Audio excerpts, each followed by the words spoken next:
around significantly less sleep. It is very, very, very out of the ordinary. Yeah. But it does exist. So, but let's go back to mere mortals like you and me. So okay. I want you, here's a back of the envelope way to figure this out. So there's something that chronobiologists call a free day. A free day is a day when you don't have to wake up to an alarm clock, when you can wake up when your body tells you to, you can go to sleep when your body tells you to. So I want you to think about one of those free days. Okay. And on one of those days, and you're not trying to catch up on sleep, you're not massively sleep deprived. Right. All right. You're just saying, hey, I can wake up when I want and go to sleep when I want. So on a day like that, when would you typically go to sleep? What time? Quick question. Is it a fact that if your body is used to getting up at a certain time, though, that it's difficult for you to, quote, sleep in? I mean, like, I have 2 little kids, right? So for me, sleeping in is not really a really, even if they're not. I hear you. Right? So even if they're not with me, it's almost like my body says it's time to get up. Yeah, no, it's a very, very good point. And, and what I want you to do is imagine that you're on vacation. Yep. And you're not massively sleep deprived. And as a father of 3, I understand where you're coming from big time here. But someone else is going to be able to deal with your kids in the morning. Yep. Okay. And at this age too, because that's an important thing as well. Because if you ask me this question and I'm 25 years old, I'm going to give you a far different answer. Totally. Yep. And let's get back to that. You're absolutely right about that. Yep. So on a typical day, not a typical day, but on a free day, and your kids are covered, when would you typically go to sleep? Sleep? Oh, yeah. Between 10 and 11. Okay. So let's just say 10:30. We'll split 10:30. Yep. And when would you typically wake up? The same 7:30, 8. 7:30. Great. Okay. Yeah. So let's say that's a lot of sleep. I just calculated that out. That's fine. Let's go. Let's do. You go to sleep at 11 and wake up at 7. Yeah. So you get 8 hours of sleep. Perfect. Love it. All right. So you go to sleep at 11 and wake up at 7. So what we're trying to calculate here is your midpoint of sleep. Okay. Your midpoint of sleep. So that would make your midpoint of sleep 3 a.m. Right. All right. So here's how the distribution generally plays out. If your midpoint of sleep is before 3:30, you're probably a lark. If it's between 3:30 and 5:30, you're probably a third bird. And if it's after 5:30, you're probably an owl. So you would come out as not a hugely extreme lark, but pretty much a lark. Does that seem consistent with you? Mm-hmm. Yep, that's right. Yeah, but so that's just a back of the envelope way to do it, to see where you are. And so are you the kind of person who will get up at 4 o'clock in the morning and start doing stuff? Oh no. Yeah. Okay. Great. Yeah. Because you wouldn't test that way. Right. You would be someone who would be more morning than late.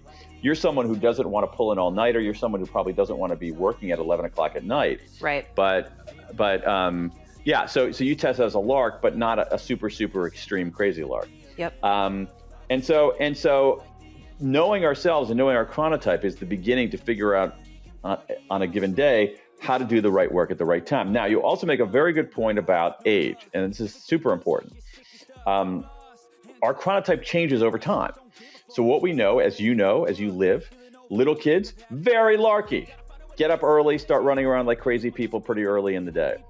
Around the mid-teens, in most people, there is a pretty strong move toward lateness.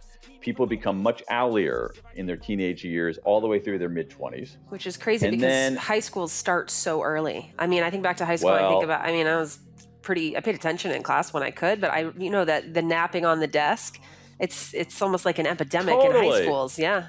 Yeah. Totally. I mean, the idea that high schools start when they do is contraindicated by almost everything we know about teenage biology.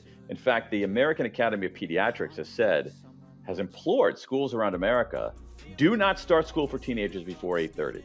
And yet, I've got a 16-year-old who walks to school. If he's lucky to walk to school, so he doesn't have to take a huge bus. Walks to school, leaves the house at 7:40 for like an 8:10 start. Yeah, that's crazy. So we had this period of owliness during the mid-teens to the mid-20s, and then for most of us, there's a gradual return to larkiness over time. Women actually, and there's some gender variation here too. women in general are a little larkier than men. Women return to larkiness a little bit faster than men. And yet, but there's still this large cohort of people, 20% or so, who are hardcore owls, well into their, even as they age, to 50, 60, 70, 80. Wow. So talk about those hardcore owls, though, because, I used to work with a lot of programmers, all owls, all of them. Yeah. Right. So are there certain types of jobs that owls are, they gravitate toward? Are there ways that if you're a business owner and you recognize that you have some owls on your staff, ways that you can support them to do their best work?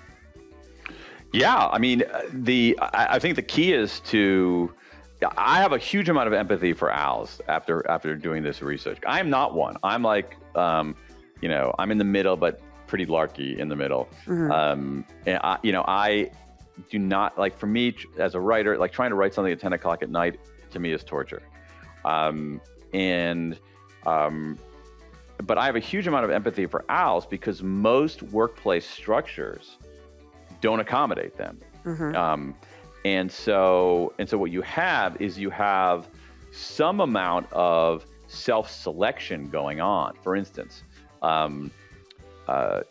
school teachers are disproportionately larks, massively disproportionately larks. That makes perfect sense. Of course. If you're an owl and you got to be in front of a class at 7:15, you're not going to be a teacher for long. Right. And so there's some self-selection in there. There is some self-selection of owls into self-employment because they have more control over their schedules.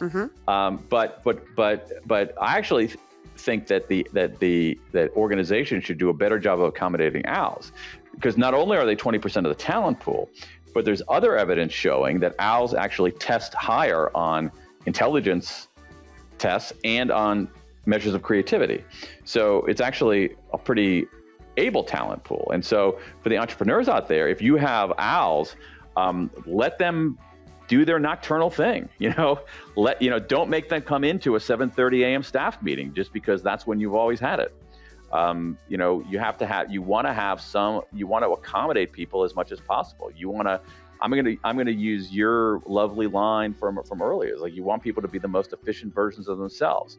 And an owl is not going to be the most efficient version of herself if she is a programmer and you say you must be at your desk at 8:15 a.m. Yep. So it's about being flexible and accommodating, but, recognizing that their levels of productivity are only going to increase. Yeah. Right. And we should be, and again, in general, I mean, I think this is one reason people choose entrepreneurship also, that they've been